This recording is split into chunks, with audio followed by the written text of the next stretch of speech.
بسم اللہ الرحمن الرحیم۔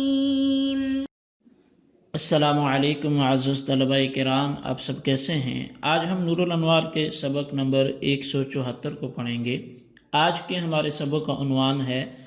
مذہب مختار کی علت۔ آج کے ہمارے سبق کی عبارت عملاً لشبہ الاستثناء والنسخ سے شروع ہوتی ہے۔ آئیے سب سے پہلے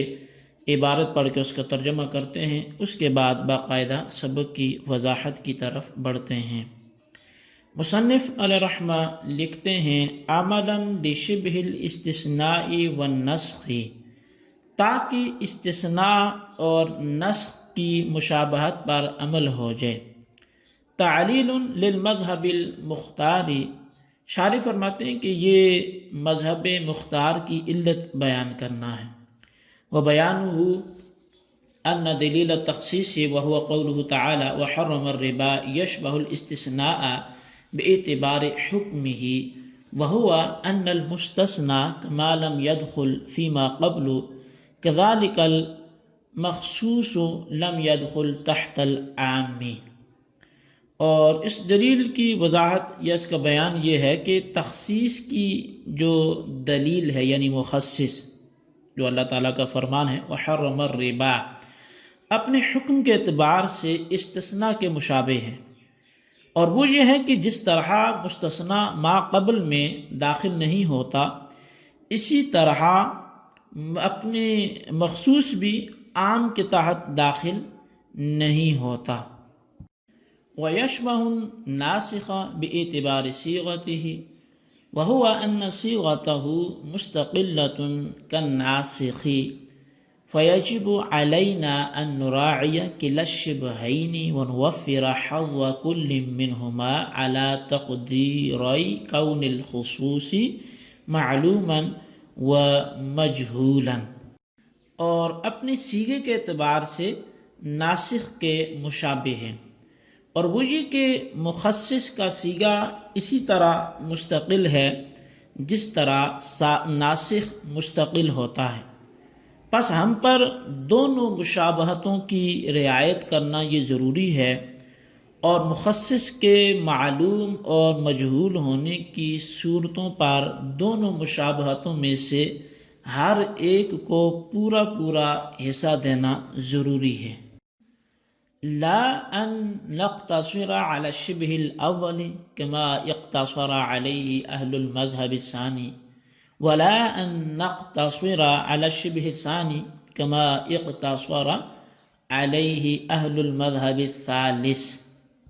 ایسا نہیں ہے کہ ہم صرف مشابہت اول پر اکتفا کریں گے جیسا کہ مذہب ثانی والوں نے اس پر اکتفا کیا ہے، اور نہ ہی ایسا ہے کہ مشابہت ثانی پر اکتفا کریں گے جیسا کہ مذہب ثالث والوں نے اس پر اکتفا کیا ہے۔ فَقُلْنَا إِذَا كَانَ دَلِيلُ الْخُصُوصِ مَعْلُومًا فَرِعَايَةُ شِبْهِ الْاسْتِثْنَاءِ تَقْتَضِي أَنْ يَبْقَى الْعَامُ قَطْعِيًّا عَلَى حَالِهِ، لِأَنَّ الْمُسْتَثْنَى إِذَا كَانَ مَعْلُومًا كَانَ الْمُسْتَثْنَى مِنْهُ فِي الْأَفْرَادِ الْبَاقِيَةِ عَلَى حَالِهِ۔ پس ہم نے کہا کہ جب دلیل خصوص یعنی مخصص معلوم ہو تو استثناء کی مشابہت کی رعایت اس بات کا تقاضا کرتی ہے کہ عام اپنے حال پر قطعی باقی رہے، اس لیے کہ مستثنیٰ جب معلوم ہوتا ہے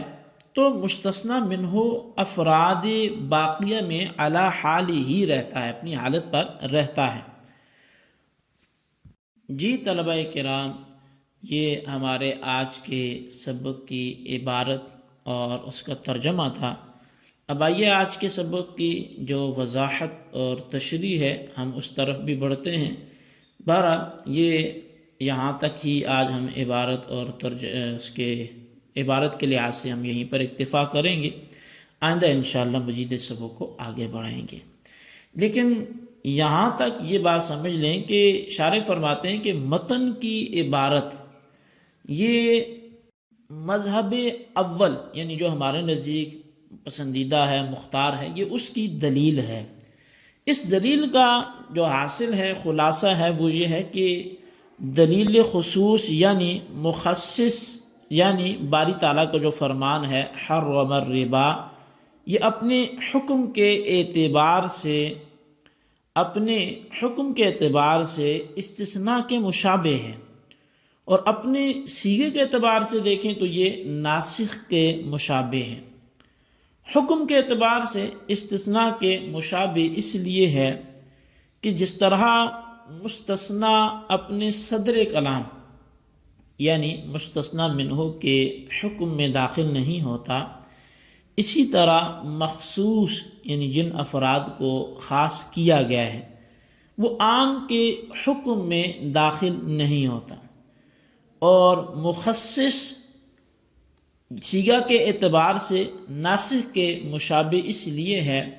کہ جس طرح ناسخ کا صیغہ مستقل ہوتا ہے، اسی طرح مخصص کے صیغے کا مستقل ہونا بھی یہ ضروری ہے۔ بہرحال جب مخصص استثناء اور ناسخ دونوں کے مشابہ ہے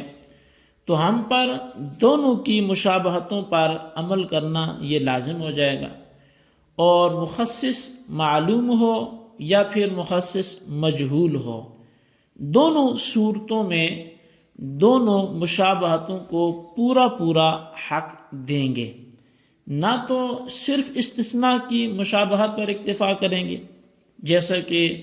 مذہب ثانی والوں نے ایسا کیا، جو یہ کہتے ہیں کہ عام مخصوص منہ البعض قابل استدلال ہی نہیں رہتا، تو انہوں نے صرف استثناء کی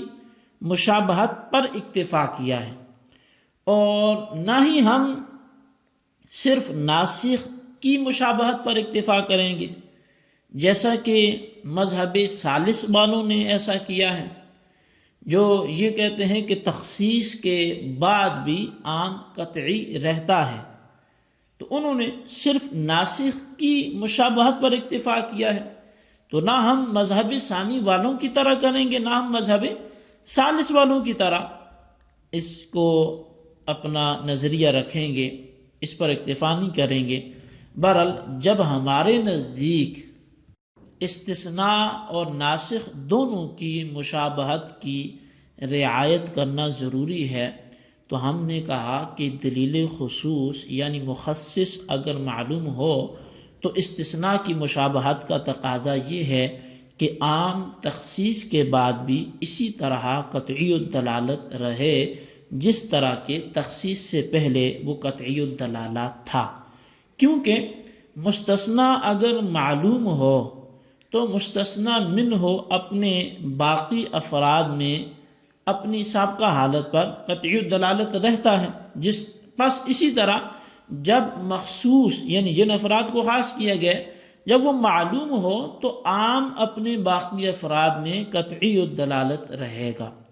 اور ناسخ کے ساتھ مشابہت کی رعایت کا تقاضا یہ ہے کہ تخصیص کرنے کے بعد عام قابل استدلال ہی باقی نہ رہے، کیونکہ ناسخ مستقل یہ تام نہیں ہوتا، اور ہر مستقل تام علت کو قبول کرتا ہے، اس لیے کہ احکام شرعیہ میں اصل یہ ہے کہ وہ معلل ہوں۔ بہرحال جب ہر مستقل تام علت کو قبول کرتا ہے اور ناسخ بھی مستقل تام ہے تو ناسخ بھی علت کو قبول کرے گا، اور مخصص چونکہ ناسخ کے مشابہ ہے اس لیے مخصص بھی تعلیل کو قبول کرے گا، اور جب مخصص تعلیل کو قبول کرے گا یعنی علت کی وجہ سے تخصیص ہوگی، تو یہ معلوم نہ ہو سکے گا کہ علت کی وجہ سے عام کے تحت سے کتنے افراد نکل گئے اور کتنے باقی ہیں، اور جب یہ معلوم ہی نہیں ہو سکے گا تو دلیل خصوص یعنی مخصص مجہول ہو جائے گا، اور مخصص کی جہالت عام کی جہالت میں مؤثر ہوگی، یعنی مخصص کے مجہول ہونے سے عام مجہول ہو جائے گا،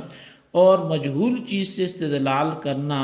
یہ ساقط ہو جاتا ہے، لہذا تخصیص کے بعد عام سے بھی استدلال کرنا یہ ساقط ہو جائے گا۔ اب الغرض یہ کہ مخصص معلوم کا استثناء کے مشابہ ہونا